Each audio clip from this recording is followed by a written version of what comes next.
بسم اللہ الرحمن الرحیم۔ بت یغوث جرف کا معبود، شیر کی شکل اور اس کا انجام۔ اسلام سے قبل عرب کی سرزمین بت پرستی کے اندھیروں میں ڈوبی ہوئی تھی۔ ہر قبیلے کا کوئی نہ کوئی معبود تھا جسے وہ اپنا محافظ اور حاجت روا سمجھتا۔ انہی جھوٹے معبودوں میں ایک بڑا نام تھا یغوث کا، جو یمن کے علاقے جرف میں آباد قبیلہ مزہج کی پوجا کا مرکز تھا۔ قدیم روایات بتاتی ہیں کہ یغوث اصل میں حضرت نوح علیہ السلام کی قوم کے ایک نیک شخص کا نام تھا۔ جب وہ وفات پا گئے تو لوگوں نے ان کی یاد میں مجسمہ بنایا۔ وقت گزرتا گیا اور شیطان نے لوگوں کو ورگلا کر کہا کہ ان کی عبادت کرو تاکہ وہ تمہارے سفارشی ہوں۔ یوں رفتہ رفتہ ان کی یادگار پرستش میں بدل گئی۔ قرآن مجید میں حضرت نوح علیہ السلام کی قوم کے ان ہی بتوں کا ذکر آتا ہے۔ یہ آیت گواہی دیتی ہے کہ یغوث بہت قدیم زمانے سے عربوں کے شرک میں شامل تھا۔ جب یہ بت یمن پہنچا تو قبیلہ مزہج نے اسے اپنا خاص معبود بنا لیا۔ انہوں نے یغوث کو شیر کی شکل میں تراشا، جو بہادری اور طاقت کی علامت تھا۔ قبیلہ مزہج کے جنگجو اس کے سامنے قربانیاں پیش کرتے اور یقین رکھتے کہ جنگوں میں یہ انہیں فتح دلائے گا۔ یغوث کے مجسمے کے ارد گرد ایک خاص مقام بنایا گیا تھا جہاں لوگ دور دور سے آ کر اپنی منتیں مانگتے۔ شادی بیاہ کے موقعوں پر، بارش کی دعا کے وقت اور جنگی مہمات سے پہلے اس کی عبادت کی جاتی۔ یوں جرف کا یہ بت صرف ایک مذہبی علامت نہیں رہا بلکہ مزہج کے لیے معاشرتی اور سیاسی مرکز بھی بن گیا۔ جب رسول اللہ صلی اللہ علیہ وسلم نے مکہ سے اسلام کی دعوت شروع کی تو بت پرستی کے تمام مراکز لرزنے لگے۔ عرب کے بڑے بڑے بت حبل، لات، عزا اور منات کے ساتھ ساتھ یغوث بھی خطرے میں آ گیا۔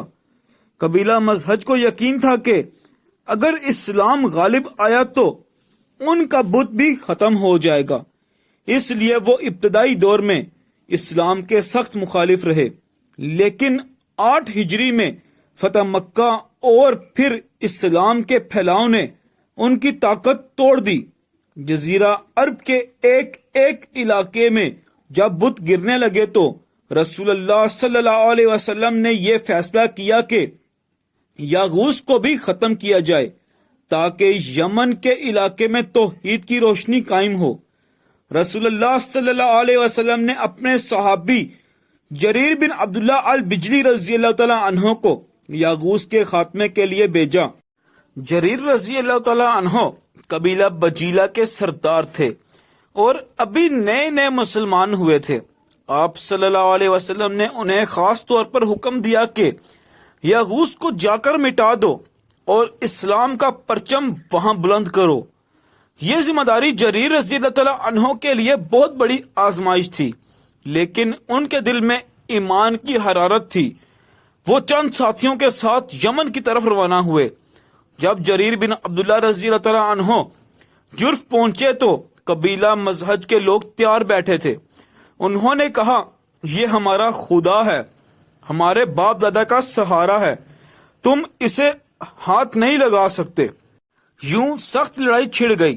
جریر رضی اللہ تعالیٰ عنہ اور ان کے ساتھیوں نے نہایت شجاعت سے مقابلہ کیا۔ قبیلہ مزہج کے جنگجو اپنے شیر خدا کی حفاظت پر مر مٹنے کو تیار تھے، لیکن آخرکار مسلمان غالب آ گئے۔ جب میدان صاف ہوا تو جریر بن عبداللہ رضی اللہ تعالیٰ عنہ بت خانہ یغوث میں داخل ہوئے۔ وہاں ایک بڑا مجسمہ شیر کی شکل میں نصب تھا جس کے ارد گرد لوگ نذرانے رکھتے تھے۔ جریر رضی اللہ تعالیٰ عنہ آگے بڑھے اور اپنی تلوار سے اس مجسمے پر حملہ کیا۔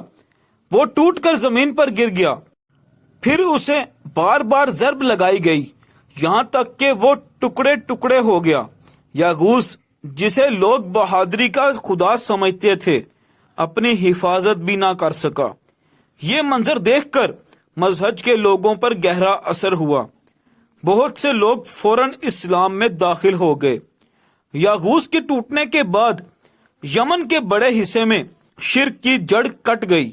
قبیلہ مذہب نے اسلام قبول کیا اور بعد میں اسلامی فتوحات میں شریک ہوا. ان کے جنگجو شام، عراق اور فارس کی مہمات میں شامل ہو کر اسلام کے سپاہی بن گئے.